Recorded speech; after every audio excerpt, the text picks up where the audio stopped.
திருச்சிற்றம்பலம். ஓம் நம சிவாய. அனைவருக்கும் இனிய காலை வணக்கங்கள். ஓம் திருமூலர் திருவடிகள் போற்றி போற்றி.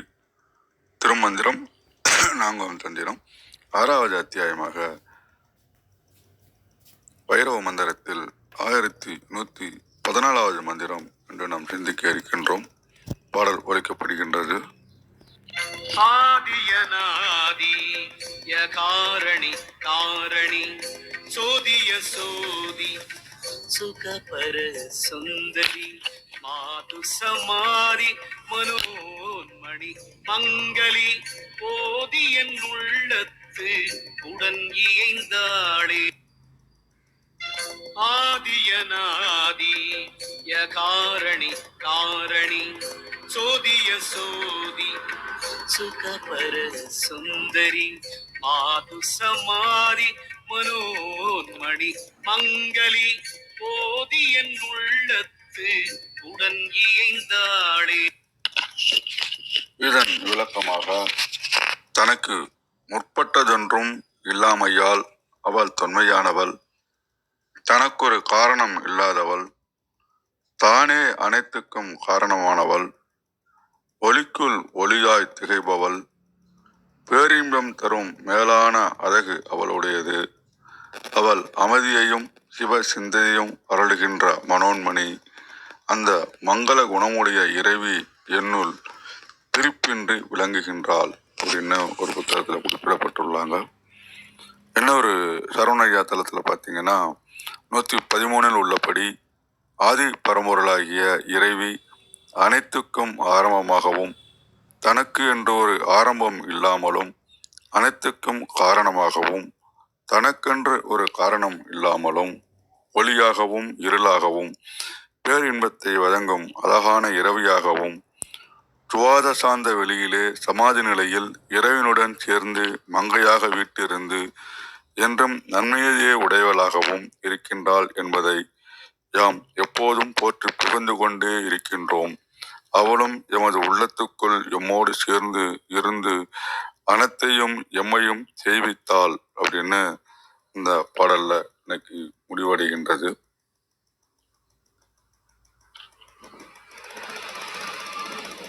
இந்த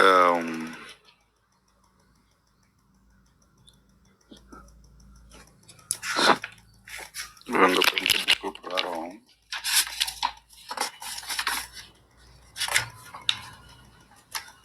சிவமல்லிகா அம்மா புக்கு பிரகாரம் பார்த்தோம்னா, ஆதிசக்தி தானே தோன்றியவள், தனக்கு ஒரு காரணம் இல்லாதவள், அனைத்துக்கும் காரணமாக இருப்பவள், ஒளி வடிவானவள், இருளாய் இருப்பவள், மேலான இன்பத்தை கொடுப்பவள், சமாதியில் அம்மையப்பனாய் இருப்பவர், நன்மைகளை கொடுக்கும் மனோன்மணி, நான் அவளை போற்றியதால் என் உள்ளத்தில் அன்போடு பிணைந்து உள்ளாள் அப்படின்னு சிவமல்லிகா அம்மா தலத்துல குறிப்பிடப்பட்டுள்ளாங்க.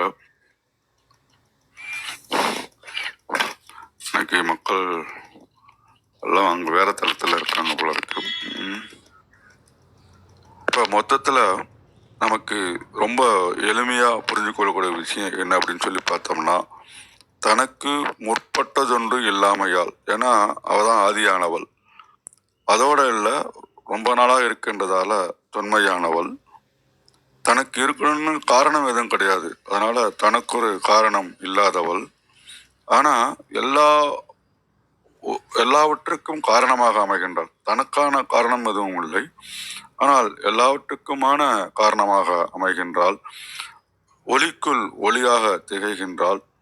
அதுக்கப்புறம் பாருங்க, பேரின்பம் தரும் மேலான அழகு அவளுடையது, அவள் அமைதியையும் சிவசிந்தனையும் அருள்கின்ற மனோன்மணி. இப்போ மனோன்மணிக்கு 2 விஷயங்கள் நம்ம சொல்லுகின்றோம். அவள் நமக்கு அமைதியையும் சிவசிந்தனையும் அருளுகின்றாள், அந்த மங்களமுடைய இறைவி என்னுள் பிறப்பின்றி விளங்குகின்றாள் அப்படின்னு இந்த பாடல்ல அவர் உணர்ந்ததை நமக்கு சொல்கின்றார்.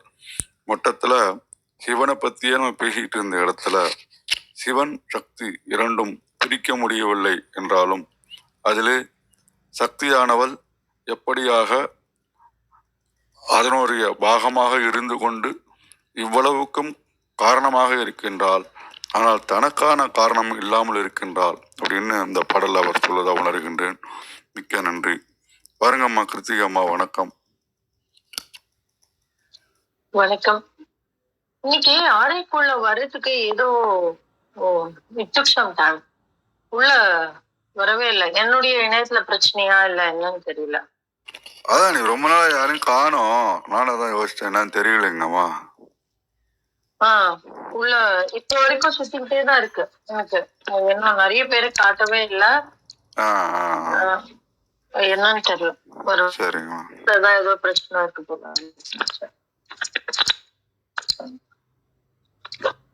நன்றி. 1114 லைனையா வாசிச்சிருப்பாங்க. நான் என்னுடைய தெளிவுக்காக ஒரு முறை வாசிச்சுக்கிறேன். ஆதி அநாதி அகாரணி காரணி சோதிய சோதி சுகபர சுந்தரி மாது சமாதி மனோன்மணி மங்களி ஓதியன் உள்ளத்து உடன் இயந்தாளே அப்படின்னு. அப்போ நமக்கு தெரியும் ஆதி அநாதி. ஆதினா அதுதான் முதல், ஆதி அந்தம் அப்படின்னு சொல்லுங்க. முதலும் முடிவுங்கிறதுக்கு உண்டான அந்த ஆதியை உபயோகம் பண்றோம் இல்லையா? அதே மாதிரி ஆதி அநாதி, அதற்கு அப்பால் எதுவுமே இல்லை. அப்போ நம்ம பார்த்திருக்கோம், பதி பசு பாசம் இதெல்லாமே அநாதின்னு சொல்லுவாங்க. அப்ப அந்த மாதிரி அவளே முதன்மையாகவும் இருக்கிறாள், அதற்கு முற்பட்டது இல்லாமலுமாகவும் இருக்கிறாள். அப்ப அவளுக்கு அவதான் முன்னாடி அப்படின்னா அதுக்கு முன்னாடி இப்ப நம்ம சொல்றோம் 7-6 அறிவு இருக்கு நமக்கு அப்படின்னு சொல்றோம். அப்போ 1 அறிவு 2 அறிவு 3 அறிவு 4 அறிவு அப்படி இருக்கு. உயிர் செல்லு தான் முதல்ல தோன்றினதுன்னு சொல்லுவாங்க. இன்னைக்கு நம்ம இருக்கோம். அப்ப அந்த சொல் ஒரு செல் உயிரினம் தோன்றுவதற்கு முன்னாடி அது எப்படி இருந்தது, ஏதோ ஒரு அணுவா இருந்தது அப்படின்லாம் நம்ம பேசிக்கலாம். ஆனா அப்ப ஏதோ ஒரு தொடக்கம் இருக்கு இதுக்கு எல்லாமே. ஆனா இவளுக்கு தொடக்கமே இல்லை, அவள் தான் முதல். அப்ப ஆனா அவளுக்கு பின்னாடி பார்த்தா யாருமே கிடையாது, அவள் தான் இருக்கா. அப்போ அந்த மாதிரி நம்ம புரிஞ்சுக்கணும் இந்த இடத்துல. ஆதி அநாதி, அவளுக்கு மேற்பட்டு எதுவும் இல்லை. அகாரணி காரணி. காரணின்னா நமக்கு தெரியும், அவள் தான் காரணமாக இருக்கிறாள். அகாரணி அப்படின்னா என்ன அர்த்தம்? அதுக்கு நேர் ஆப்போசிட், ஒரு காரணமும் இல்லாதவள். அப்போ நம்ம தேவியினுடைய தோற்றத்தை பாத்தீங்கன்னா ரொம்ப முக்கியமா சொல்லக்கூடியது. 2 இடங்கள்ல தேவியினுடைய தோற்றம் சொல்லப்படுகிறது. ஒண்ணு கடையும் பொழுது அசுரர்களும் தேவர்களும் பார்க்கடலாம் மந்திரையை முத்தாக்கி கையினாக்கி அவங்க கடையும் போது அமிர்த கலசம் வருது. அந்த அமிர்த கலசம் பிரிச்சுக்கிறதுக்கு 2 பேரும் சண்டை போடுறாங்க. அப்போ விஷ்ணு மோகினியாக அவதாரம் எடுத்து இதை பிரிச்சு கொடுத்தாரு அப்படின்னா அது ஒரு தோற்றம் சொல்லப்படுகிறது. இன்னொரு தோற்றம் பண்டாசுரனை வதைப்பதற்காக தேவர்கள் எல்லாம் யாகம் பண்ணி அதன் மூலமாக அவள்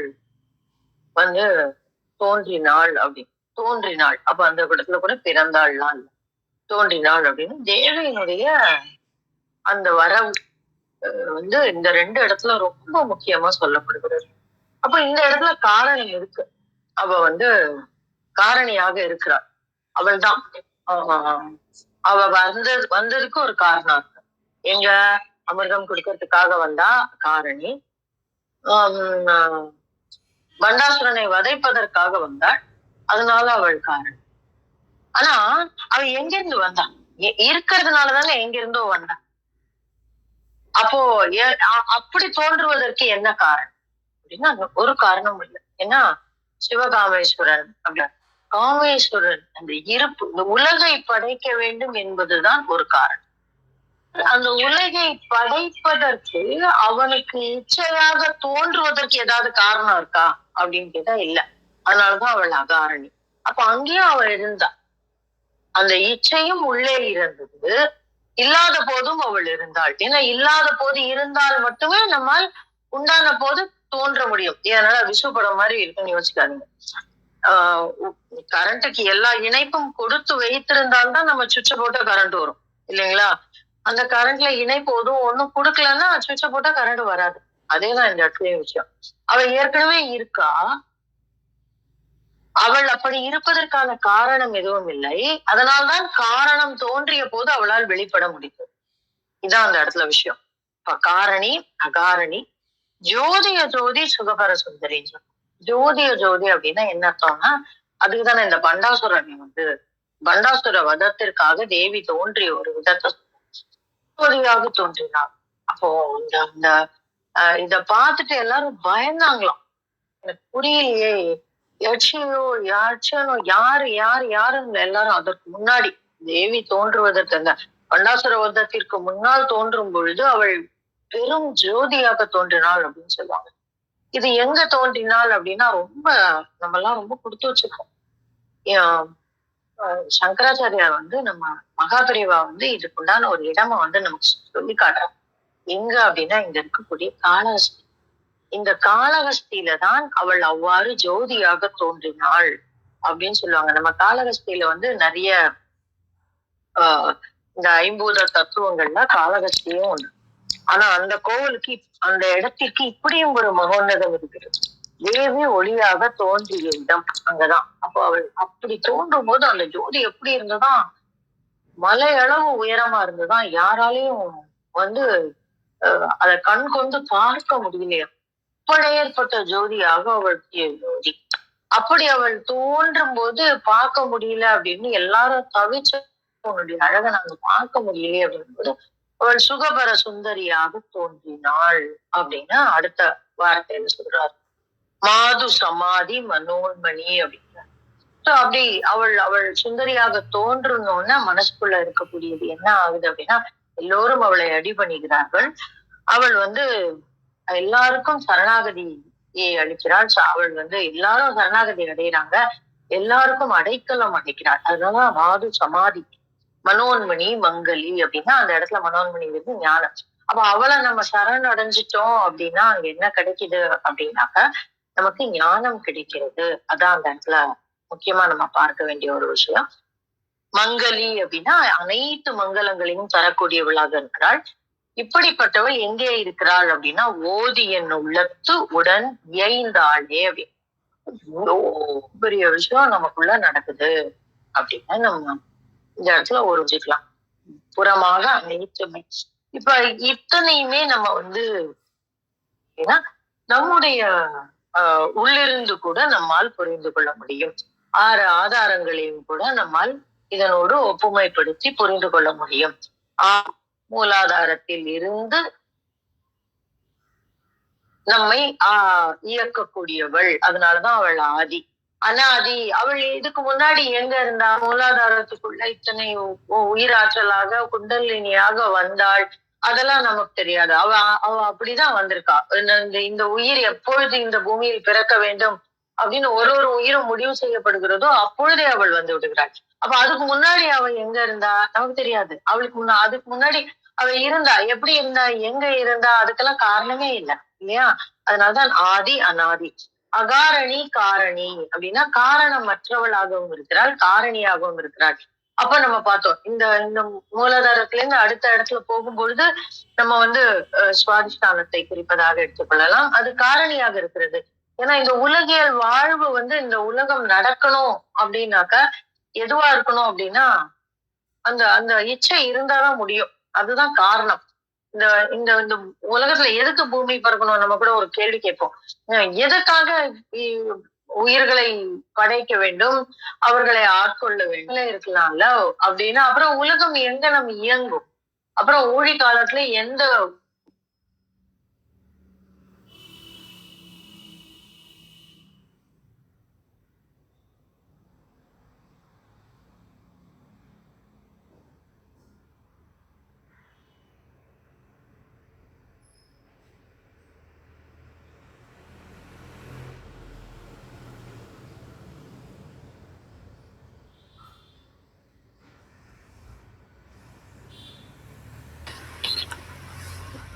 வணக்கங்க.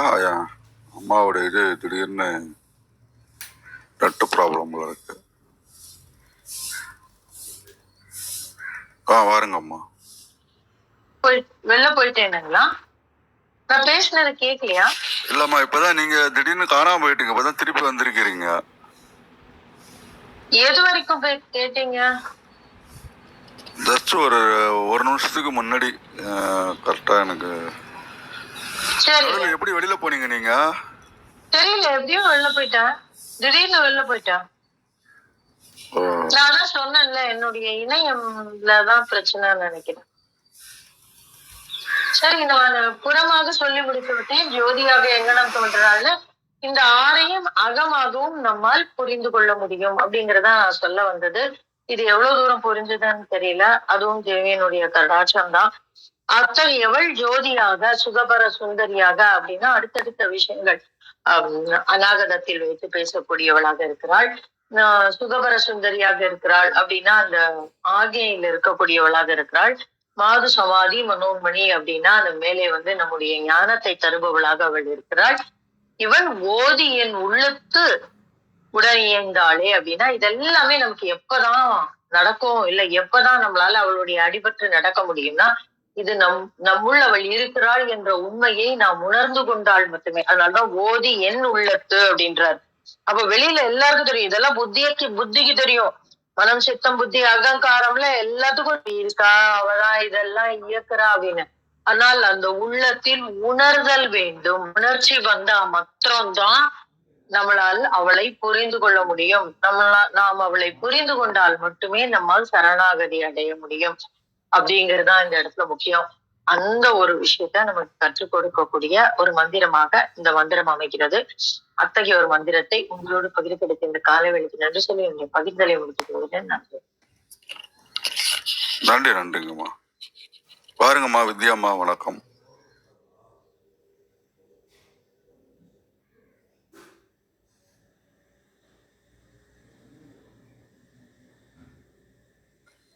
விந்தியாமா நீங்க. அனைவருக்கும் வணக்கம். ஓம் சிவசக்தி போற்றி, ஓம் திருமூலரே போற்றி. 1114வது திருமந்திரம். ஆதி யனாதி யகாரண காரணி சோதி சுகபர சுந்தரி மாது சமாதி மனோன்மணி மங்களி ஓதியன் உள்ளத்து உடன் இயைந்தாளே. அனாதி தொன்மை அகாரணம் காரணம் இல்லாதது, அசோதி ஒளி அற்றது, மங்களம் நன்மைகள், ஓதி அறிய செய்து அறிவித்து. ஆதி யனாதி அளந்து அறிய இயலாத தொன்மையான காலத்தவள், தனக்கு ஒரு காரணம் இல்லாதவள் என்றாலும் எல்லாவற்றிற்கும் தோற்றம் இயக்கம் ஒடுக்கம் என அனைத்துக்கும் காரணமாக இருப்பவள், சோதி வடிவாகவும் சோதியற்ற மாயையாகவும் சுகந்தரும் பேரழகு உடையவள். மாதரசி அவளே. மாதவ செல்வியாக மனோன்மணியாக மங்களங்கள் அருளுபவளாகவும் ஓதி எனக்கு பலவாக தன்னை காட்டி அருளி தன் இயல்பை நான் அறிய செய்து என்னுள் எண்ணாக பிரியாது பொருந்தி இருந்தாள் என்கிறார் திருமூலர். உணர்ந்ததை திருமந்திரத்தில் நமக்கு குருவாக இருந்து பகிர்ந்துள்ளார் ஆன்மீக ஞானி நம்முடைய திருமூலர். தொடக்க நடப்பாற்றலாகிய ஆதியும், ஆதினா தொடக்கம், அவதான் எல்லாமே. அதனாலதான் எழுதுறாங்க, தொடக்க நடப்பு ஆற்றலாகிய ஆதியும் தொன்மை வனப்பு ஆற்றலாகிய அனாதியும். அனாதி அது என்ன? வனப்பு, அழகு. தொன்மைனா பழமையான. தொன்மை வனப்பு ஆற்றலாகிய அனாதியும் தனக்கோர் காரணம் இல்லாதவளும் தான் எல்லாவற்றுக்கும் காரணமாய் உள்ளவளும் ஒளிக்குள் ஒளியாய் திகழுபவளும் பேர் இன்பம் அருளும் அழகிய முதல்வியும். நமக்கெல்லாம் முதல்வி அவதான். இனிய அமைதி தருபவளும் மனத்தின்கண் சிவ நினைப்பை நிலைபெற செய்பவளாகிய மனோன்மணியும் மங்கள குணமுடையவளும் ஆகிய இறைவி திரு ஐந்தெழுத்தை உயிருக்கு உயிராய் நின்று ஓதுவித்து உடனாக இருந்து அருளினள். சக்தி சிவனை வணங்க நமக்கு தூண்டுபவள். அவளாக நம்முடன் இருப்பவள். அவள் அருளை நாம் புரிந்து கொள்ள வேண்டும். அகாரணம் அப்படின்னா காரணம் இன்மை. உடன் இயைதல் அப்படின்னா இயைந்து இயக்குவித்தல். அகாரண காரணி, இதனுடைய பொருள் தனக்கோர் காரணம் இல்லாதவள். இதற்கு இணையான பாடல் அபிராமி அந்தாதியின் 17வது பாடல். அருமையான பாடல். உமையம்மையின் வடிவு குறித்த அற்புதமான பாடல், வியப்பை தரும் பாடல்.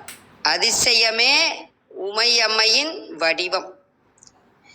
பாடலை காண்போம். அதிசயமான வடிவுடையாள் அரவிந்தம் எல்லாம் துதி செய்ய ஆனன சுந்தரவல்லி. சுந்தரம் என்றால் அழகு. துணையி, நமக்கெல்லாம் துணையாக இருப்பவள் அபிராமி தாய்.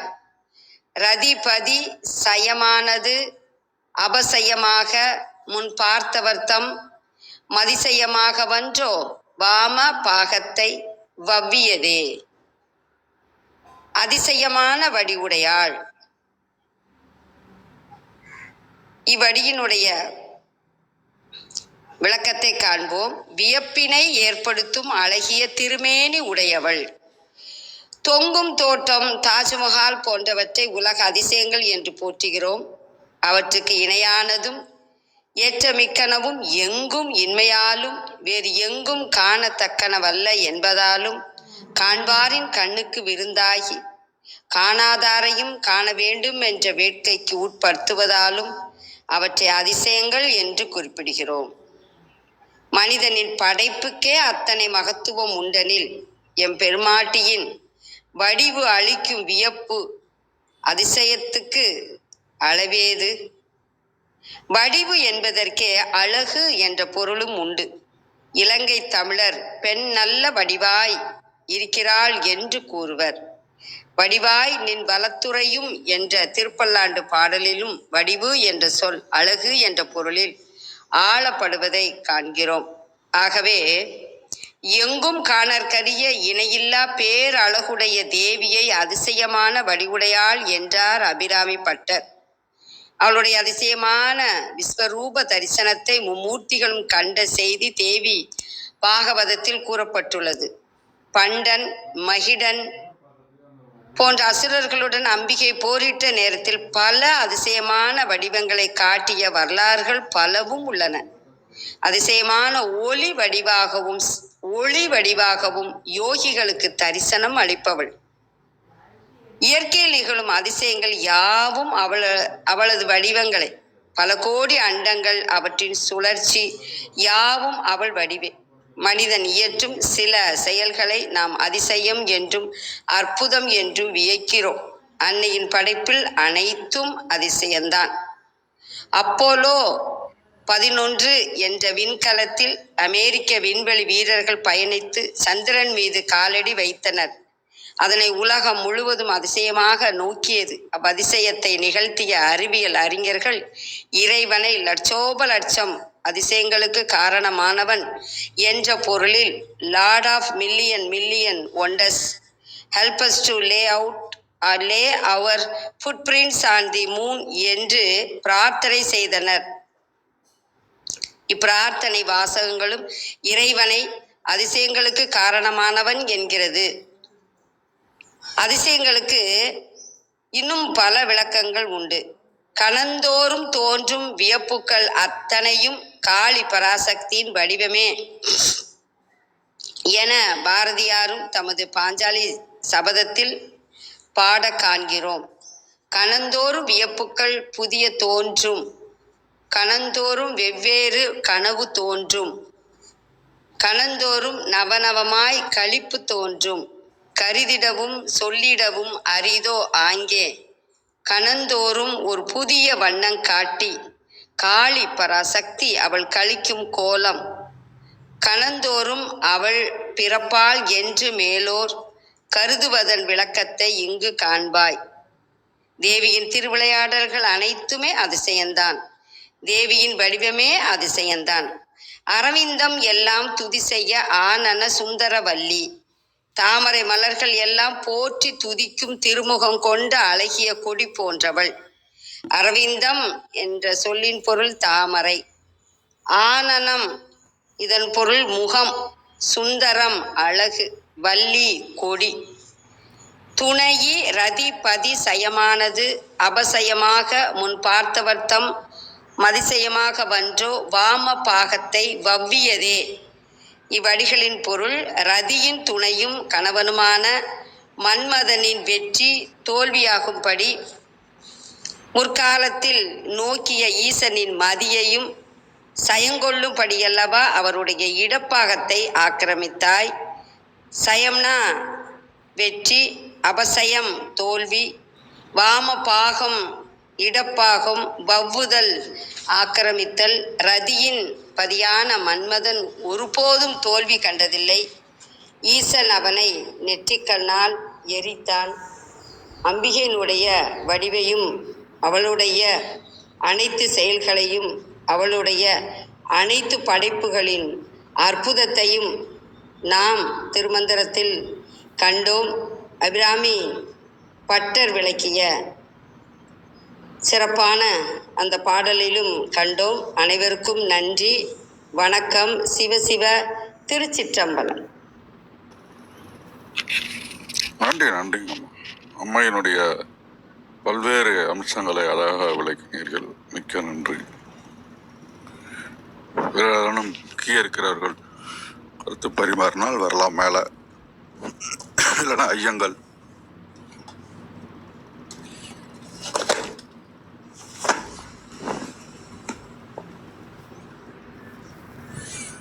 நேரம் கருதி தளத்தினரை சொல்ல நினைக்கின்றேன். திருமந்திரம் பயில கேட்க போத அறிவில் உணர்வில் தூய்மையும் சஞ்சலம் சங்கலமற்ற ஆன்ம துணிவு பெற்ற வாழ்க்கையும் இவன் மீது உண்மையான உணர்வும் கிட்டும் என்று கூறி தளம் இத்துடன் நிறைவு பெறுகின்றது. மீண்டும் நாளை காலை சந்திப்போம்.